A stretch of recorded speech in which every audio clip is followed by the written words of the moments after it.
Welcome back. When Pittsburgh native Damar Hamlin collapsed on the field during Monday night's NFL game, we collectively watched in shock. And we continued to monitor Damar's condition. We also do that right now.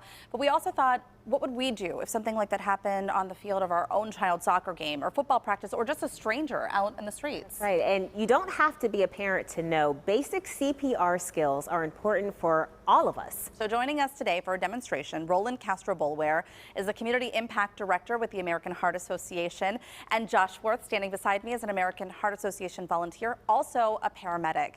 We thank you for coming in today. We think this is such an important conversation to have. So tell us, I think we all hear CPR. What does it stand for? Yeah, so it stands for cardiopulmonary resuscitation. And what we're talking about there is using manual chest compressions on the outside of the chest to pump blood through the body by pumping the heart.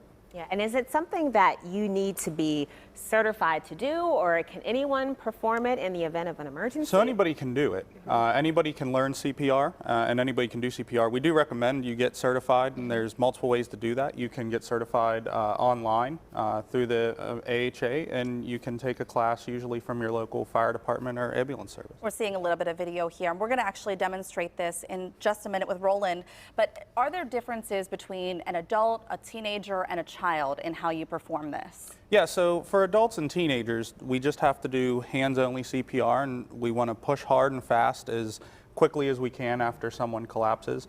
For children, we want to do the same thing, but we also want to still breathe for that child. Okay. And do rescue breaths. And that's just because people are less likely to do rescue breaths on an adult than a child. So with adults, is it more so maybe they're suffering from a cardiac arrest and maybe a child, maybe it's obstruction or they swallowed something? So children, yeah, that's true. Children usually go into cardiac arrest because of some sort of respiratory issue. Okay. And usually less likely a heart problem unless there's a defect. Okay. But adults are more likely to have a cardiac issue. Okay, so we are going to get down here on the mat, and Roland, you're going to help us. I know one of the things we've heard, Staying Alive is a good song to keep in your head, but can you run us through some of the basics and what to keep in mind? Yes, so the first step you want to do is assess scene safety. Okay. Make sure the individual is safe. Then you want to call 911 so emergency responders can be there as soon as possible. Okay. That can be you or somebody else. And then to perform CPR, like Josh said, it's hard and fast in the center of the chest. Okay. So you'll take the base of the palm of your dominant hand, so I'm right-handed. You'll stick that in the center of their chest. Okay. You'll take your other hand and you'll clasp it in on top of the top hand.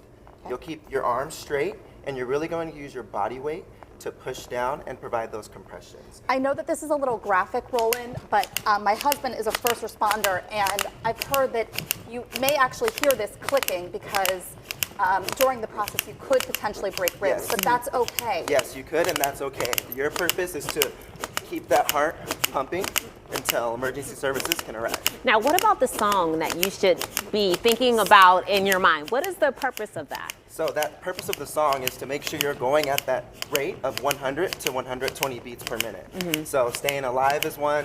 I like to go with I Want to Dance with Somebody by Whitney Houston. Yeah, that's a good one too. Crazy in Love by Beyonce. People like Taylor Swift, 22 by Taylor Swift.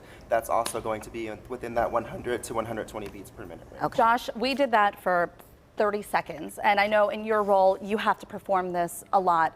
How do you keep up your stamina during that? It is difficult. It's very tiring. It's a very difficult thing to do, but the difficulty and how tired you get is worth it when you save a life. Yeah. Well, now, what about the mouth-to-mouth breaths? And you said with the child, right? Yeah.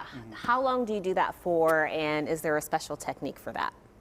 Yeah, so with children, you're going to do mouth to mouth, and obviously you're going to lay the child down. You want to tilt their head up to open their airway and just give 2 short breaths, 1 to 2 seconds, and watch for chest rise and fall. And when you do that, that's giving some oxygen to that child, and it'll help them breathe. Roland, thank you so much. It's an important lesson to learn, and I think just a reminder to all of us to get certified. Thank you so much for coming in. Thank you. And if you want to learn more or get yourself certified, we have information at pittsburghtodaylive.com.